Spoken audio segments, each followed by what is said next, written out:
সম্প্রতি আমেরিকান সৈন্যরা ভেনেজুয়েলায় হামলা করে প্রেসিডেন্ট এবং ফার্স্ট লেডিকে ধরে নিয়ে গেছে। বিষয়টি নিয়ে গোটা পৃথিবীতে তোলপাড় চলছে। এ বিষয়ে আপনার মন্তব্য জানতে চাই।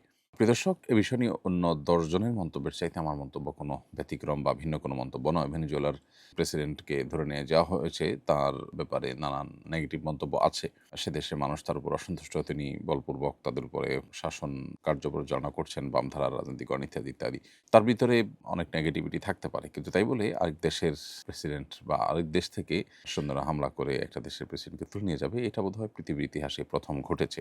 তথাকথিত সভ্য পৃথিবীতে এই ১ম বারের মধ্যে এমনটি ঘটেছে। স্ত্রীসহ রাতের গভীরে তার প্রাসাদ থেকে তাকে ধরে নিয়ে গেছে। অবশ্য তার দেশের বেশ কিছু মানুষের বিশ্বাসঘাতকতা এটার জন্য দায়ী বলে বিভিন্ন সংবাদ মাধ্যম উঠে এসেছে। মূলত আমরা সবসময় বলি মব এটা অনুচিত, আইন হাতে তুলে নেওয়া অনুচিত, আইনের প্রতি শ্রদ্ধাশীল থাকতে হয়।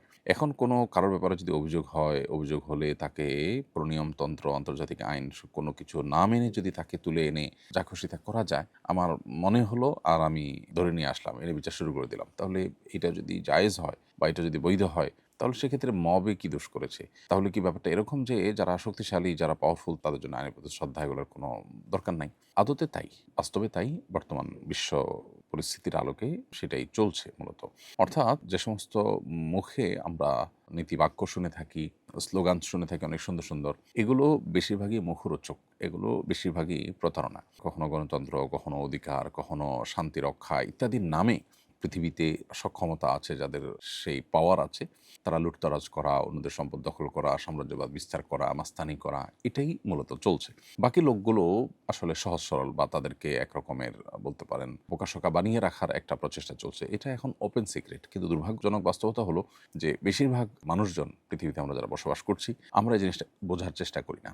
এ ধরনের ঘটনাগুলো মূলত আজকের পৃথিবীর এই তথাকথিত সভ্যতা, অধিকার কবচানোর যে বিষয়গুলো আছে, কোরআন হাদিসের অনেক বিষয়ের সাথে দেখবেন যে অধিকারের সংঘর্ষ দিয়ে কোরআন হাদিসকে ভিলেন বানানোর বা ইসলামকে ভিলেন বানানোর, ইসলামের বিধিবিধানকে ভিলেন বানানোর বা আসামের কাঠগড়ায় করার একটা চেষ্টা আমরা দেখি। অথচ এই পুরো আয়োজনটাই, এই অধিকার, শান্তিরক্ষা ইত্যাদি, ইত্যাদি এদের নামে যে পুরো আয়োজনটা, এখানে দৃশ্যমান কিছু হয়তো ভালো কাজ আমরা দেখতে পাই। মূলত পুরো আয়োজনটাই হলো মাস্তানি এবং দখলদারিত্ব এবং সাম্রাজ্যবাদ প্রতিষ্ঠার চেষ্টা মাত্র। আফ্রিকাতে কি হচ্ছে শান্তি রক্ষার নামে, আমরা কে না জানি সেটা। গোটা পৃথিবী জুড়ে আজ যা চলছে, এই সবগুলোরই একটা বহিঃপ্রকাশ এই ঘটনার মধ্য দিয়ে হয়েছে। অন্যরা হয়তো যেটা একটু ঘুরিয়ে ফিরিয়ে, ইনিয়ে বিনিয়ে বা একটু কৌশলে করে, এটা হয়তো খুব প্রকাশ্যে স্পষ্টভাবে হয়েছে। জাস্ট এইটুকু পার্থক্য।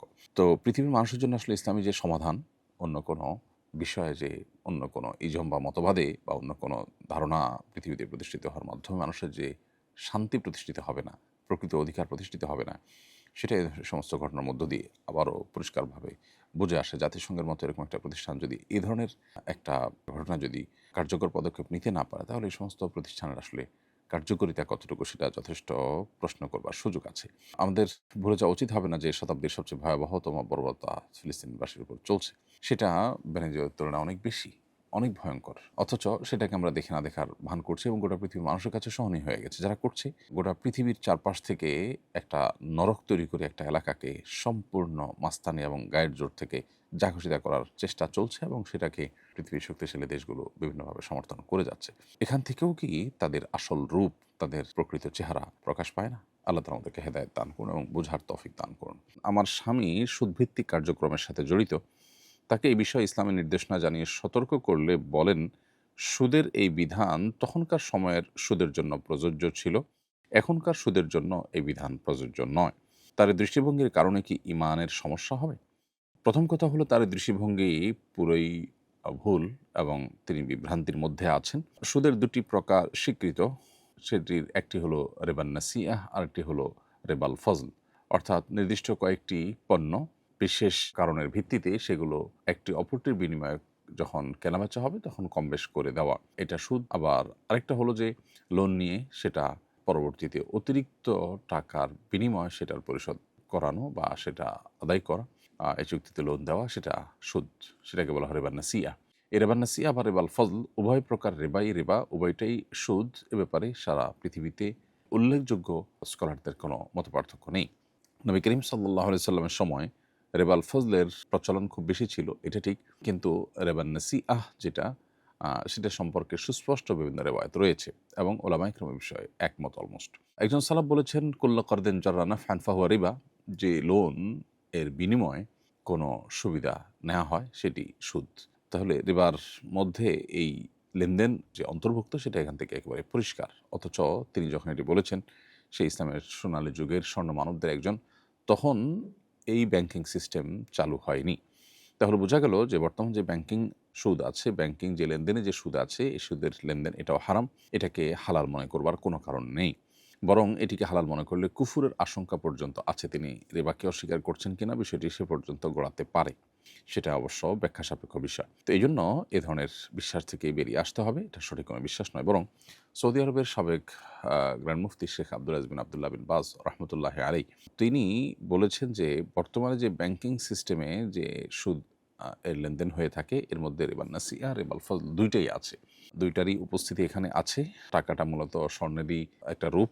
সো টাকার বিনিময়ে টাকা এবং কম বেশি করে দেওয়া সেটা তার মধ্যে আছে। আবার লোন দিয়ে পরবর্তীতে সেটার জন্য অতিরিক্ত সুবিধা আদায় করা, এটার মধ্যে রিবান নাসিয়া তো আছেই। তো এইজন্য বর্তমানে ব্যাংকে যে প্রচলিত সুদি লেনদেন, এটাকে হালাল মনে করবার কোনো স্কোপ বা কারণ নেই। আপনার স্বামীকে এই বিষয়ে ভালো করে পড়াশোনা করা এবং এই বিষয়ে ইসলামের দৃষ্টিকোণকে ভালো করে জানবার চেষ্টা করার জন্য আপনি অনুরোধ রাখতে পারেন। একই সময়ে একাধিক পাত্রপক্ষ থেকে প্রস্তাব এসেছে। এক পাত্রপক্ষের সঙ্গে চূড়ান্ত সিদ্ধান্তে পৌঁছতে সাধারণত ১৫-২০ দিন সময় লাগে। এই সময় এক পক্ষের সঙ্গে যোগাযোগ করতে গিয়ে অন্য পক্ষকে উপেক্ষা করলে তারা সরে যেতে পারে। অথচ পরে দেখা যেতে পারে প্রথম পক্ষের সঙ্গে সিদ্ধান্তে পৌঁছানো সম্ভব হয়নি। এই বাস্তবতায় চূড়ান্ত সিদ্ধান্ত না হওয়া পর্যন্ত একই সময় একাধিক পাত্রপক্ষের সঙ্গে কথা এগিয়ে নেওয়া বৈধ হবে কিনা, একটি পক্ষ চূড়ান্ত হলে অন্য পক্ষকে স্পষ্টভাবে নিষেধ করে দেয়া হবে। বোন, আপনার এই প্রশ্নের উত্তর হলো যে হাদিসে তো আছে, নবী সাল্লাল্লাহু আলাইহি ওয়াসাল্লাম বলেছেন, ওয়ালা ইয়াখতুব আহাদুকুম আলা খিতবাতি আখি, তোমাদের কেউ কারোর প্রস্তাবের উপর প্রস্তাবনা দিবে না। অর্থাৎ কেউ কোথাও বিয়ের জন্য প্রস্তাব করেছেন, তার প্রস্তাবনার কোনো সিদ্ধান্ত আসার আগে এখানে আরেকজন যেন প্রস্তাবনা দিতে না যান। এটা হলো মৌলিক নিষেধাজ্ঞা। এখন কেউ কারো প্রস্তাবনা সম্পর্কে জানেন না। পাত্রীপক্ষের কাছে প্রস্তাবনা ছেলেপক্ষ নিয়ে এসেছেন, আরেকটা ছেলেপক্ষ নিয়ে এসেছেন, কেউ কারোটা হয়তো জানেন না। এরকম যদি হয় তাহলে তাদের এই প্রস্তাবনা নিয়ে আসাটা নাজায়েজ নয়। আর পাত্রীপক্ষ এখানে কাকে দিবেন সেটা পর্যালোচনা করে, মানে কার সাথে প্রস্তাবের সম্মতি দিবেন এবং কার সাথে বিয়ে দিবেন, এই ব্যাপারটি যদি তারা একটু সময় নিয়ে সিদ্ধান্ত নেন এবং কয়েকটার সাথে আলাপ করে বোঝাপড়ার চেষ্টা করেন, তাহলে সেটা মৌলিকভাবে কোনো নাজায়েজ বা নিষিদ্ধ হবে না। এবং হাদিসে যে কারো প্রস্তাবের উপর অন্য কাউকে প্রস্তাব দিতে নিষেধ করা হয়েছে, এটা তারাও তা পড়বে না। এটা হলো প্রস্তাব আপনার কাছে এসেছে, সো আপনি কোনটা চুজ করবেন সেটার জন্য আপনি সময় নিতে পারেন, দেখতে পারেন এবং কথাবার্তা সেভাবে আগায় নিয়ে যেতে পারেন। কিন্তু লক্ষ্য রাখতে হবে যে কোনোভাবে কাউকে ক্ষতিগ্রস্ত করা জায়েজ না। নবী সাল্লাল্লাহু আলাইহি ওয়াসাল্লাম বলেছেন, লা দারারা ওয়ালা দিরারা, নিজে ক্ষতিগ্রস্ত হওয়া বা কাউকে ক্ষতিগ্রস্ত করা এটা কিন্তু শরীয়তে জায়েজ নয়। অতএব আপনি তাকে অপেক্ষা করানোর মাধ্যমে তার জন্য অপ্রত্যক্ষ কোনো ক্ষতির কারণ না হয়। হ্যাঁ, সে একটা জায়গায় এঙ্গেজ থাকার কারণে অন্য আরও কিছু জায়গায় তার মিস হতে পারে, সেইটা তো সেটুকু ক্ষতি তো তাকে সহ্য করেই সিদ্ধান্তে আসতে হবে। অর্থাৎ আপনার সাথে আলাপ চলছে, এই টাইমে তার কাছে আরেকটা স্কোপ থাকতে পারে, তো তিনি সেই স্কোপ ধরবেন নাকি এখানে আলাপ চালাবেন এটা তার বিষয়। বাট আপনি সিদ্ধান্ত নিতে একটু সময় নিচ্ছেন, বোঝাপড়া করছেন, এটা মৌলিকভাবে নাজায়েজ নয়। এবং কয়েকটার মধ্যে বোঝাপড়া করে আপনি যেকোনো একটাকে ইয়েস বলছেন, সেটা মৌলিকভাবে নাজায়েজ নয়। কিন্তু এটা করতে গিয়ে যদি আপনি তাকে এমনভাবে বোঝান যে হ্যাঁ, আপনার সাথেই আমি আগাচ্ছি এবং সেজন্য আপনি সব সিদ্ধান্ত নিলেন, অথচ তার সাথে আগালেন না, তাহলে তিনি যেন ক্ষতিগ্রস্ত না হন, প্রতারিত না হন, সেদিকটা খেয়াল রাখতে হবে। তাহলে খোলাসা কথা হলো যে মৌলিকভাবে কথা একাধিক পক্ষের সাথে আগায় নেওয়ার মধ্যে কোনো প্রকার নিষেধাজ্ঞা নেই শরীয়তের দৃষ্টিকোণ থেকে, ইনশাআল্লাহ। আসুন্নাহ ফাউন্ডেশন, উম্মার স্বার্থে সুন্নাহর সাথে।